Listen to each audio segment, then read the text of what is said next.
Hello student, good morning. आज हम कक्षा 7 में दूसरा काव्य तब याद तुम्हारी आती है पढ़ने जा रहे हैं। इनके कवि है राम नरेश त्रिपाठी। राम नरेश त्रिपाठी का जन्म 4 मार्च 1889 को उत्तर प्रदेश में सुल्तानपुर जिले की कोयरीपुर गांव में हुआ था। वे कवि, उपन्यासकार, नाट्यकार और आलोचक थे। उनकी मुख्य काव्य कृतियाँ मिलन, पथिक, स्वप्न और मानसी है। स्वप्न पर उन्हें हिंदुस्तान अकादमी का पुरस्कार मिला। उनकी हे प्रभु आनंददाता ज्ञान हमको दीजिए, ये प्रार्थना बहुत प्रसिद्ध है। उनका निधन 16 जनवरी 1992 को हुआ। सुबह का वातावरण खुशनुमा होता है और प्रकृति का कणकण दर्शनीय होता है। रिमझिम बारिश में सुबह का दृश्य मनोहर और आकर्षक होता है। प्रस्तुत कविता में इसका सुंदर वर्णन किया गया है। तो मैं पहले कविता का गान करूँगी, गौर से सुनिए। जब बहुत सुबह चिड़िया उठकर कुछ गीत खुशी के गाती है, कलियां दरवाजे खोल खोल जब दुनिया पर मुस्काती है, खुशबू की लहरें जब घर से बाहर आ दौड़ लगाती है, हे जग के सिरजनहार प्रभु तब याद तुम्हारी आती है, जब चम चम बूंदे गिरती है, बिजली चम चम कर जाती है, मैदानों में बन बागों में जब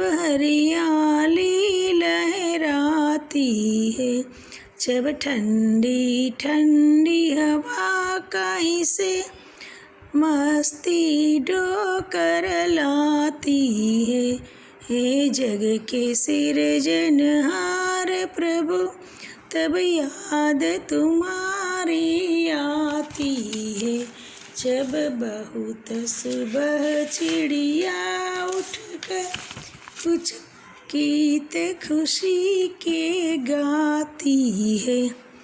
चलो, तो मैं अब काव्य की समझ देने जा रही हूँ। तो जो पहली पंक्ति हमारी, जब बहुत सुबह चिड़िया उठकर कुछ गीत खुशी के गाती हैं, कलियां दरवाजे खोल खोल जब दुनिया पर मुस्काती है, जब दुनिया पर मुस्काती है, खुशबू की लहरें जब घर से बाहर आ दौड़ लगाती है, हे जग के सिरजनहार प्रभु तब याद तुम्हारी आती है। जब चिड़िया भोर में जल्दी उठकर, बहुत बड़े सवेरे उठकर इस तरह चहचहाने लगती है जैसे वे खुशी के कुछ गीत गा रही है, कलियां भी अपने दरवाजे यानी कि पंखुड़ियाँ खोल खोल कर सोई हुई दुनिया पर मुस्काने लगती है, खुशबू की लहरें फूलों में से निकलकर चारों ओर फैलने लगती है। इस सृष्टि को रचने वाले हे प्रभु, यह सब आपका नज़ारा देखकर मुझे तुम्हारी याद आती है। अब दूसरी पंक्ति गौर कीजिए।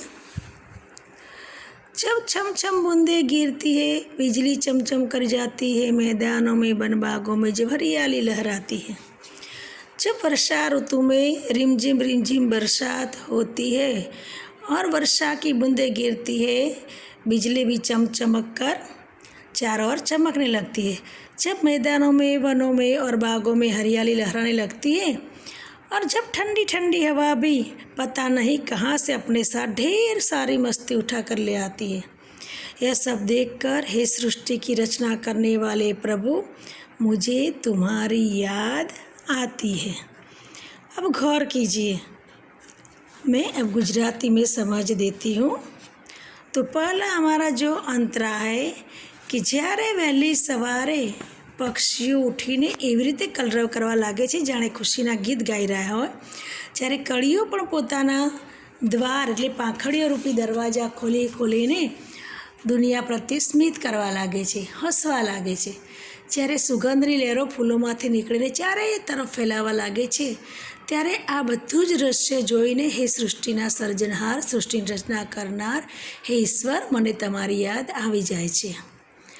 अब दूसरा अंतरा, વર્ષા ઋતુમાં જ્યારે છમછમ કરતા વરસાદના ટીપાં નીચે પડે છે અને ચમચમ કરીને વીજળી પણ ચમકે છે, જ્યારે મેદાનો વનો અને બગીચાઓમાં હરિયાળી લહેરાવા લાગે છે, જ્યારે ઠંડો પવન પણ ક્યાંકથી પોતાની સાથે મસ્તી ભરપૂર લઈને આવે છે, ત્યારે હે સૃષ્ટિના સર્જનહાર ઈશ્વર, મને તમારી યાદ આવી જાય છે.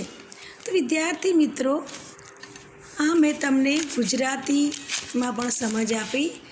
તો હવે આપણે કાવ્યના શબ્દાર્થ જોઈ લઈશું.